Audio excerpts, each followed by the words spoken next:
국민의힘 당대표 얘기가 지금 당권 경쟁도 심한데 돌풍을 일으키고 있습니다. 제가 지금 들고 있는 신진 대표 세력이라고 그러네요. 뭐 공선, 영선, 중진의 초선 뭐 이런 바람 지금 그렇죠. 분위기 좀 우선 얘기해 주시죠. 과거에는 상상할 수 없는 일들이 지금 벌어지고 있습니다. 네네. 과거에는 이제 당대표 하면은 당내 최다선 의원 네. 아니면 대권 후보가 돼야지만 당대표를 하고 이랬었는데 지금은 아까 말씀하셨듯이 초선 그다음에 원내 진입을 한 번도 해보지 못했던 젊은 신진 세력들이 당권에 도전을 하고 그리고 각종 여론조사에서 상위 때로는 1위까지도 이렇게 하는 이변이 계속 연출이 되고 있는 상황이고요. 그래서 이런 현상들은 국민의힘이 과거와 달리 굉장히 건강해졌다. 정치 토양에서 아주 건강한 토양을 만들어가는 밑거름으로 이 사람들이 이제 인적 자원들이 몰려들고 있다. 저는 이제 그렇게 보고 있고요. 사실 젊은층이 더 선호했던 거는 민주당 쪽이 더 선호를 했었는데, 그렇죠. 민주당은 지난번 당대표 선거 때 그런 움직임은 없었잖아요. 아무래도 좀 이제 젊은층 20, 30대 지지도가 많이 빠진 부분은 맞죠. 많이 그런데 빠졌다. 그렇다고 해서 지금 저기 국민의힘보다 지지고 지지율이 낮다, 그렇진 지고 않다. 그렇지 않고 지금 그저께도 지금 여론조사 나왔는데 제가 한 7% 정도 이제 민주당이 지금 앞서고 있는데 좀 이번에 이제 국민의힘 보니까 좀 사실은 좀 핫 이슈예요. 왜냐하면 그 이준석이라는 그 젊은 친구 30대죠. 이 친구가 지금 여론조사죠. 네네네. 이제 이게 분명히 여기도 이제 5대5예요. 50 저기 막 당원들 50%, 국민들 50% 이제 여론조사로 이제 뽑을 건데 국민 여론조사에서는 1등이에요. 네. 나경원 전 이제 원내대표인가 이분이 2위고 주호영 전 원내대표가 지금 3위를 달리고 있는데. 거기 보면 좀 우리가 이해 안 가는 부분이 많죠. 왜냐하면 국회의원도 한 번도 한 적이 없고, 이거 이준석 그 전 최고위원 같은 경우에는 30대지만 또 당도 옮겼던 여력이 있거든요. 이게 다른 당 얘기하시는 거죠? 왜냐하면 국민의힘의 당헌 당기는 제가 잘 모르겠지만 거기도 당을 옮기고 다시 복당하고 하는 부분에 대해서는 가점이라든지 있을 건데 그걸 무시하고 지금 국민 여론에 1등을 하고 있는데 아마 이제 당원들 투표로 가면 그렇지 않지 않을까 하는 생각이 듭니다. 예측도 하셨는데 일단 감점제가 있습니까? 탈당했다 들어오면? 아니 그런 건 없습니까? 그리고 이번에 저희가 이제 치러지는 국민의힘에서 치러지는 이제 그 경선 당대표 이제 경선 룰이 이제 예비 경선과 있고 본 경선이 있습니다. 예비 경선, 본 경선. 지금까지 보수 진영에서 예비 경선을 하면서 이제 그 당대표를 뽑은 적이 한 번도 없었거든요. 아마 창당 이래 처음.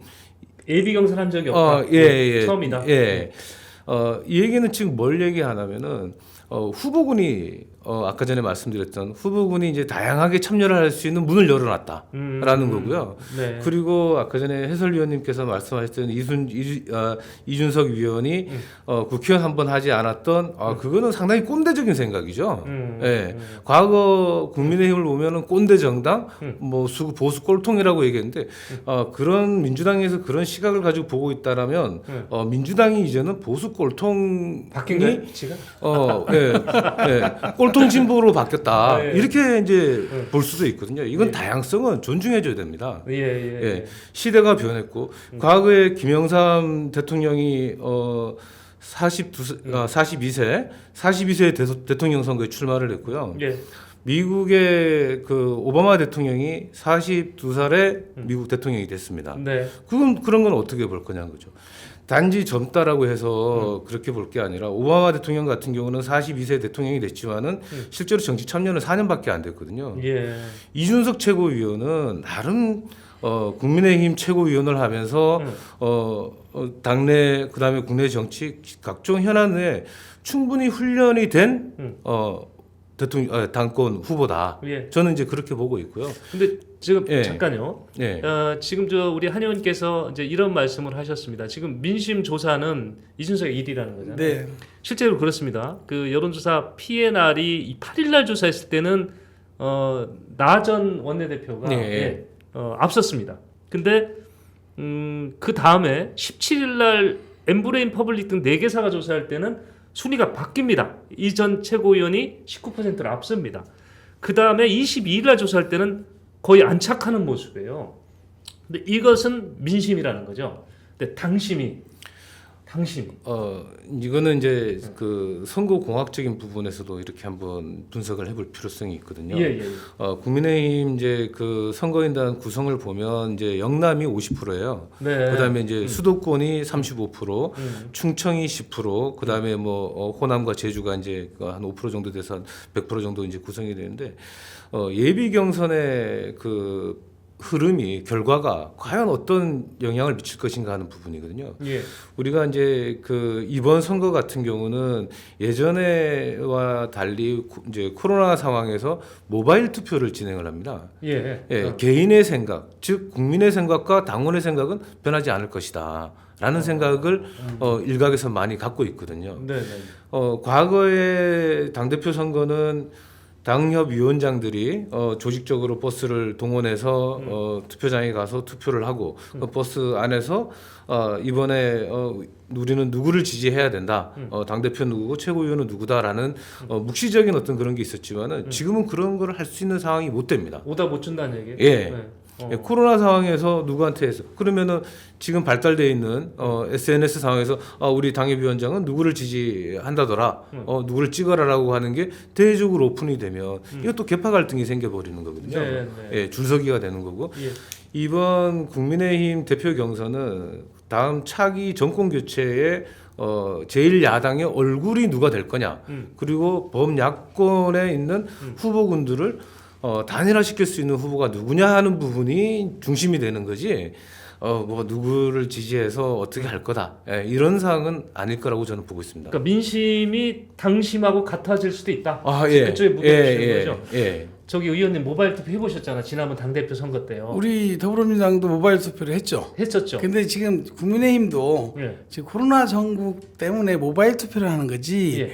그동안은 다 현장 투표를 했고 오프라인으로 다 했습니다. 예. 근데 이제 이번에는 이제 코로나 이게 전국 때문에 지금 모이면 안 되잖아요. 저 정부에서 지금 사회적 거리 두기 하고 있는데 자기들이 뭐 정책 때문에 막 모이고 이건 말이 안 되기 때문에 아마 모바일 투표 저희도 모바일 투표를 했고 근데 이제 아까 얘기하셨는데 이제 이준석 전 최고위원을 가지고 얘기를 한 게 아니라 그 김영삼 대통령 얘기했고 오바마 전 대통령 얘기를 했지만 김영삼 대통령 20대 때 국회의원 하신 분이에요. 네. 40대 기술을 내세워갖고 김대중 대통령하고 그때 경합에서 이제 대통령 후보가 됐지만 대통령 선거 나갔지만 그 이준석 최고위원 같은 경우에는 사실 정치적인 역량이라든지 이런 부분이 많이 좀 부족한 부분이 아마 분명히 있을 거예요. 그러면 더군다나 지금 상대당 송영길 대표 같은 경우는 뭐 광양시장서부터 국회의원 5선서부터 많은 민주화운동서부터 노동운동까지 했던 분이잖아요. 이런 분을 상대로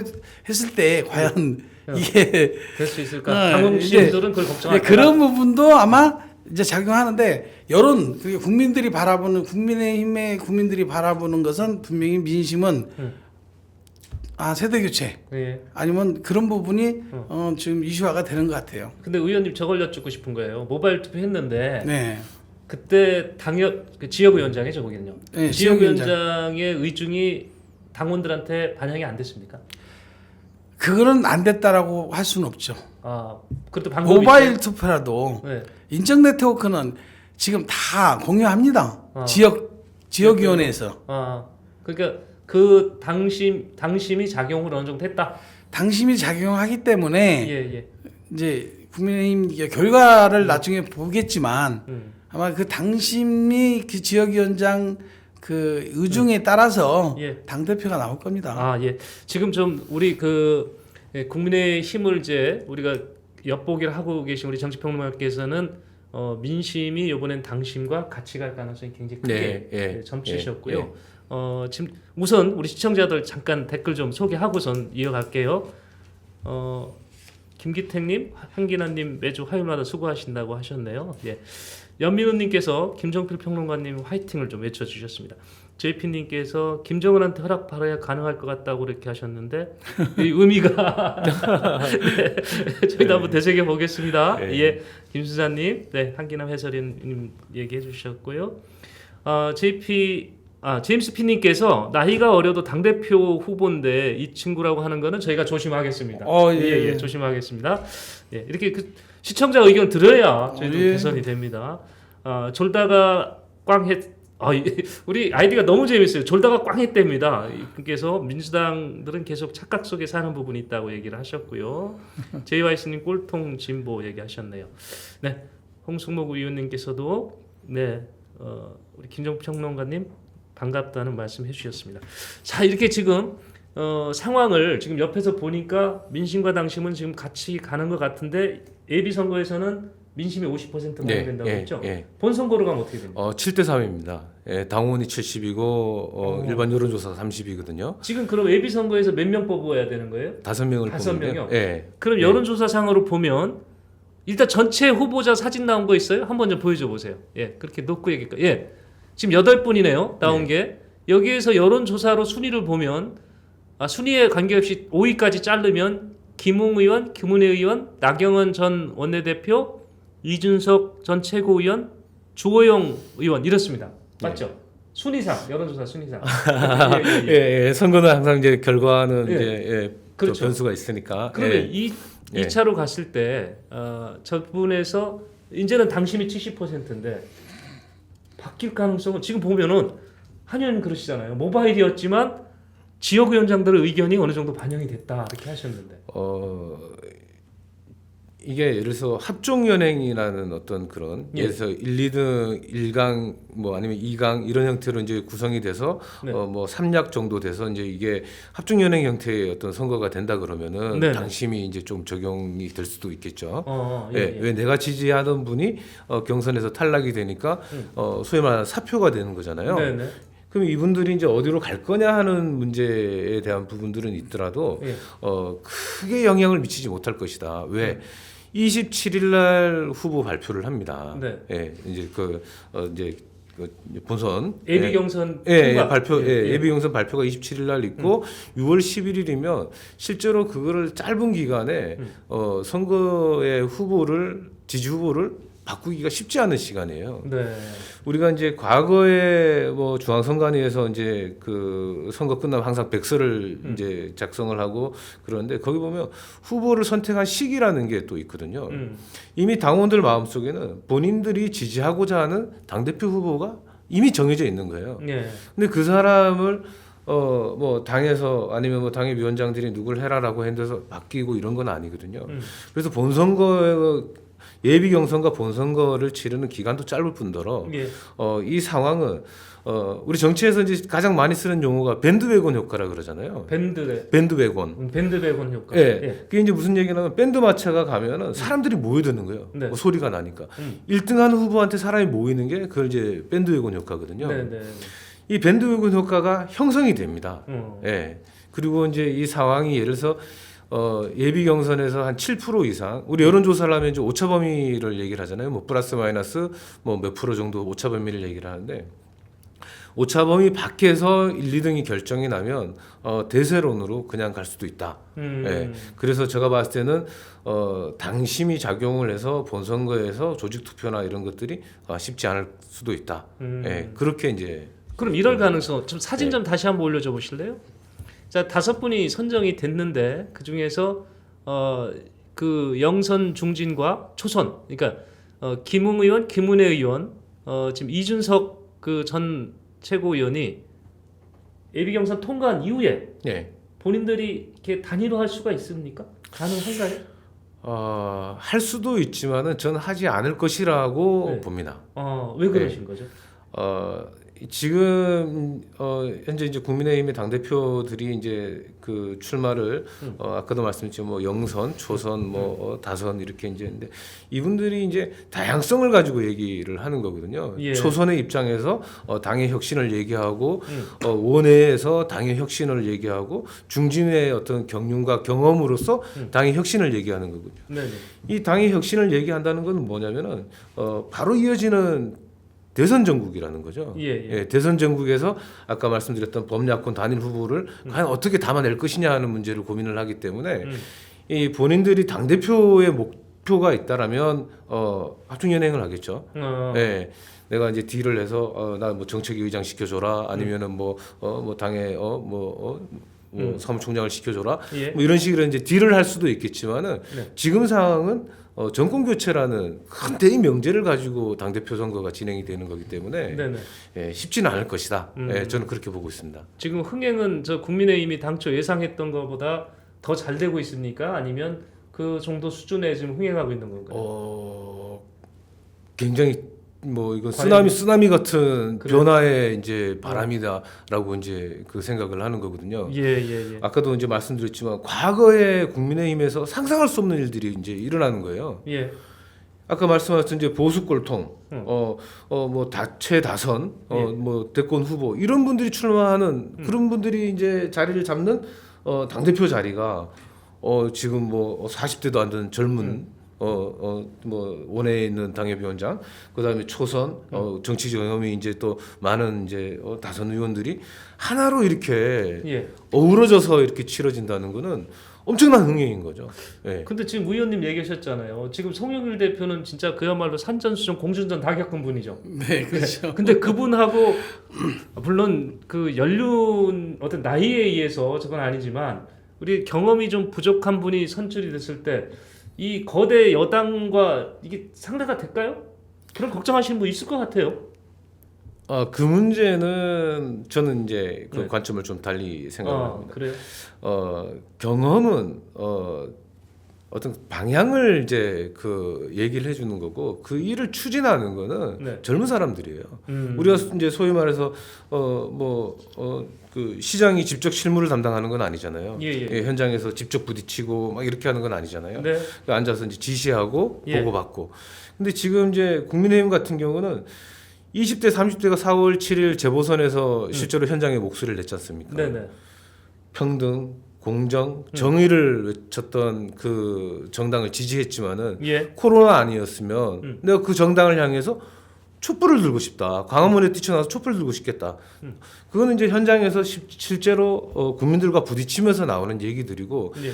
젊은 당대표가 됐을 때 경험이 없는 젊은 당대표가 됐다라고 한다 그러면 저는 더 역동적으로 범야권의 후보들을 정말 머리 조아리면서 단일화를 이루지 않겠는가 예. 이렇게 생각을 하는 거죠. 일단 예. 저희 지금 댓글 주신 시청자 견해는 민심이 통할 것 같다. 뭐 이 젊은 세대가 미래를 이끌어 가야 하지 않을까요? 이런 동의에 지금 우리 그 김정필 정치평론가 말씀에 일부 동의하시는 댓글이 지금 들어와 있긴 합니다. 중진들은 뒤에서 받쳐주고 이렇게 얘기를 좀 하시고 계시네요.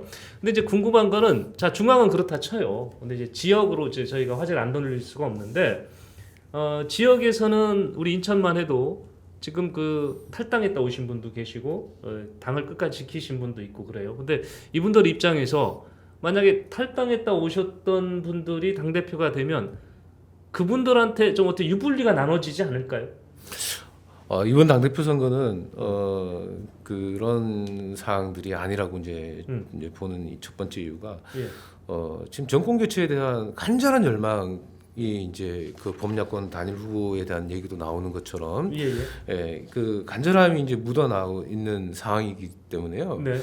그렇게 뭐 개파 정치 이런 게 이제 있을 수가 없다. 저는 이제 그렇게 보고요. 예. 이게 이제 그 뭐 대선 이후 그러니까 당 대표 선거가 끝나고 대선이 치러지고 대선 치러지고 그 다음에 이제 지방선거가 치러지고 이 대선과 이제 지방선거라는 어떤 선거 전국 속에서 네네. 당협위원장들이 뭐 내가 누구 개파고 내가 누구 그거고 하는 거는 쉽게 국민들이나 당원들한테 지지를 받지 못한다는 거를 누구보다 더 잘 알고 있거든요. 어. 당도 마찬가지고 네. 당도 예전에 그 우리가 과거에 친이 친박 논쟁이 있었잖아요. 네. 그다음에 탄핵파와 비탄핵파에 대한 이제 얘기했고 지금 그런 얘기들은 사실 당 중앙에서는 거의 나오지가 않아요. 예. 지금 개파 논쟁할 때가 아니고. 예, 지금 개파 논쟁이 아니라 지금 선택과 집중. 과연 우리가 대한민국을 자유민주 대한민국을 어떻게 굳건히 만들어 갈 것인가 하는 그 대의 명제 속에 정권 교체를 어떻게 할 거냐 하는 부분들이 관심인 거지. 너는 뭐 탈당파였어? 너는 탄핵파였어? 지금은 그걸 논할 건 아니에요. 예, 그거는 이제 그 국민의힘 그러니까 보수를 지향하는 분들이 가지고 왔던 애국심의 발로였다라는 걸로 모든 걸 보담아주고 나아갈 길은 분명하지 않느냐. 네. 그렇게 보고 있습니다. 그런데도 불구하고 제가 또 얄궂은 질문을 안 할 수가 없는데 의원님, 지금 그 민주당은 시장 후보 내년 지방선거 맞춰서 시장 후보를 언제쯤 결정할 것 같아요? 공천 확정이? 그건 또 이제 공천 일정이 나오죠. 네. 지금 그 일정은 나온 건 없어요. 후보 지금 아직 뭐 기간이 좀 남았으니까. 시간이 좀 많이 있을 거고 이제 그것도 이제 내년 가면 아마 대통령 선거가 큰 선거가 있기 때문에 그 선거가 끝나고 나서 뭐 예를 들어 후보라든지 그런 부분이 아마 대두가 될 것 같고 이제 아까 말씀하시는 거 보니까 20, 30대가 돌아섰다. 이게 사실 국민의힘이 착각을 좀 하고 있는 것 같아요. 그래요? 그럼요. 이게 지금 우리가 재보궐선거에서 지금 졌다고 해서 지금 20, 30대가 다 돌아선 게 아니에요 지금. 그래요? 물론 극우 저기 막 20, 30대들은 뭐 촛불 얘기도 하고 뭐 여러 가지 얘기도 하겠죠. 근데 그렇지 않습니다 이게. 지금 지금 문재인 정부에서 지금 무슨 정책을 잘못해서 아니 부동산 정책을 잘못해서 문제가 됐다? 사실 LH 사건은요. 수년 전 이명박 대통령, 박근혜 대통령 그 전부터 얘기가 있었던 부분이에요. 이게 지금 들춰져 있는 부분이지. 이게 부동산 정책은요. 이게 물론 뭐 다 잘했다고 할 수는 없지만 그런 부분에 대해서 이제 20, 30대가 내가 언제 돈 벌어 갖고 집을 사? 이번에 송영길 당대표가 LTV 그 담보부재 담보부채로 해서 10%만 내고 내 집 마련해서 10년 동안 살고 그 돈으로 내가 처에 들어갔던 그 가격으로 집을 살 수 있는 그런 정책 많이 피우고 있잖아요 지금요. 앞으로 많이 좋아질 부분도 많을 것 같고 지금 이제 뭐 남의 당 얘기를 제가 하기는 좀 그렇지만 지금 이제 나경원 의원이 보니까 이제 자기 화물차 얘기를 했어요. 나는 화물차가 돼서 골목 어려운데 찾아다니면서 많은 사람들을 나르고 뭐 열심히 하겠다. 그랬더니 이제 뭐 또 이제 뭐 주호영 대표나 이런 분들은 이제 그 뭐 스포츠카 나경원 대표 뭐 이렇게 스포츠카를 젊은 사람들을 이제 빗대서 얘기를 한 것 같아요. 이준석 전 대표가 좋은 얘기는 했더라고요. 난 자기는 전기차를 얘기를 했듯이 시대의 변화는 바뀌는 건 상당히 좋습니다. 그런데 아마 국민의힘이라는 정당은 보수 정당이기 때문에 아마 70%의 그 당원들 의중이 결과가 이제 나타나겠지만 그런데 많이 바뀐 부분은 있습니다 지금요. 그러니까 지금 그 우리 한 의원께서는 70%의 당심 이것이 결정적인 영향을 미칠 거지 아직 민심으로 다 이어가지기는 어려울 거다. 그렇죠. 그렇게 보시는 거죠.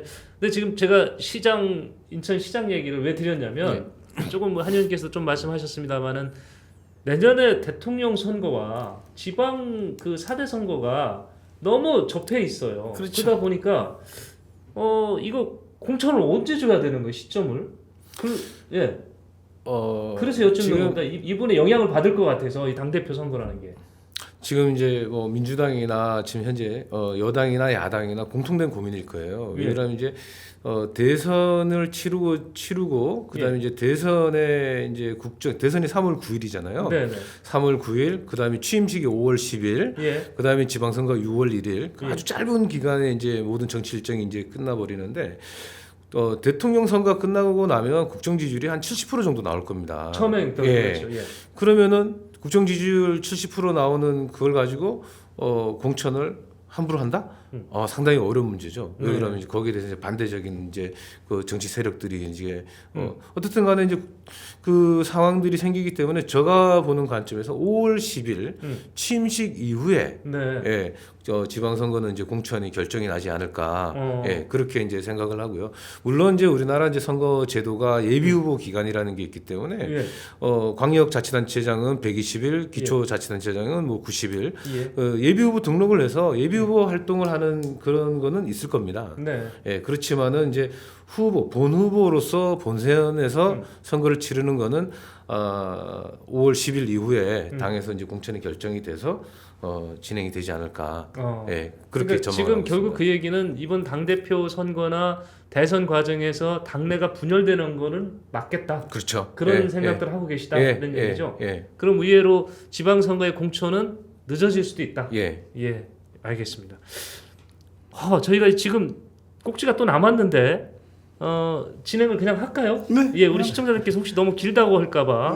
근데 잠깐 댓글 소개하고 다음 꼭지 넘어가겠습니다. 누가 당 대표에 되냐에 따라서 민주당에 미치는 영향이 있냐를 여쭤보셨는데 사실 이거를 답을 좀 드려야 될 것 같긴 해요. 민주당 입장에서는 당 대표 우리 그 소위 얘기하는 그 신진 세력이 됐을 때 아니면 지금 중진이 됐을 때하고 받아들이는 게 좀 다를까요? 강도가 틀리죠. 그렇습니까? 그렇죠. 영향이 있다. 영향이 있죠. 지금 우리 정치평론가께서는 어떻게 보시나요? 저는 뭐 크게 영향이 없다고 생각합니다. 왜 그러면 이제 추구하는 이제 그 정당의 기본 이제 그 방향이 다르기 때문에 뭐 지금 과거 이제 민주당에서 이제 소득주도 성장이라는 걸 했었고 그다음에 이제 부동산 정책을 했었고 그런 이제 그 많은 것들이 실제로 국민들한테 피해를 주는 정책이 돼 버렸잖아요. 네.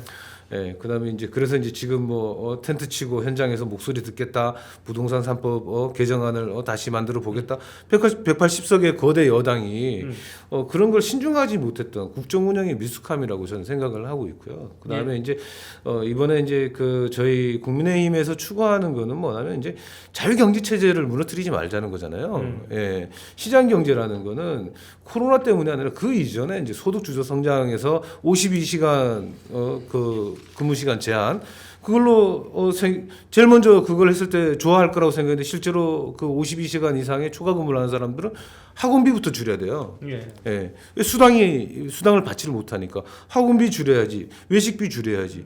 이런 이제 더 어려운 상황들을 만드는 이제 정책들을 민주당에서 이제 해왔다는 거죠. 근데 이제 아까 전에도 말씀드렸던 이제 뭐 국민의힘에서는 이 뭐 방향이 이제 좀 많이 이제 다르지 않나. 물론 뭐 이것도 국민을 위하는 거고 저것도 국민을 위하는 건데 그런 상황들이 과연 국민들에게 얼마나 많은 이득을 주었느냐 하는 부분에서는 정치하시는 분들 모두가 여야 모두가 고민을 해봐야 되는 그런 상황이 아닌가 이렇게 이제 봅니다. 네. 홍승무 의원께서 국민 지지와 당원들의 투표로 세대 교체가 이루어지면 이용당했다는 말을 듣지 않겠지만 능력을 보여줘야 할 책임을 갖게 되겠죠. 이런 의견 주셨고요. 인천시장 후보에 영향을 줄까요? 지금 요거는 제가 앞서 말씀드렸기 때문에 그냥 넘어가겠습니다. 꼰대 정치는 이제 그만하자는 그런 댓글도 주셨네요. 제임스 피님께서 졸다가 광해선님께서 젊은 국민은 젊은 사람이 이끌어야죠. 이런 얘기도 하셨네요. 한 의원님은 지금 저 의견 듣고 싶다고 했는데 우리 젊은 세대들이 일부는 이탈이 됐지만 아직은 민주당 지지하고 있다 이런 견해를 갖고 계시죠? 네, 맞아요. 네네. 그리고 부동산 3정책도 얘기하는데 그건 사실은 서민 정책에 필요한 부분이고요.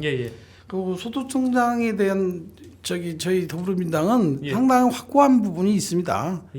이거에 대해서는 뭐 부동산 3정책 같은 경우는 진짜 이게 서민들이 필요한 정책을 발의했고 펼쳐나가고 있고 이거에 대해서 얘기를 뭐 잘못됐다? 하고 또 우리나라 지금 물론 이제 선진국으로 갈수록 52시간 이거는 노동자들의 바람입니다. 이건 뭐 시간이 줄었다고 해서 물론 시간이 줄면 급여가 줄을 수는 있겠죠. 근데 지금 복지 정책은 어쩔 수 없습니다. 지금 선진국으로 갈수록 유럽 같은 데는 지금 주 40시간도 안 돼서 36시간을 지금 지향하고 있는데 우리나라도 지금 주 42시간을 지금 그 42시간으로 지금 정책을 핀 지가 지금 몇 년 됐거든요. 예. 그래서 많은 사람들이 좀 여가라든지 아니면 충분한 휴식을 취하면서 지금 많은 활동을 하고 있기 때문에 예.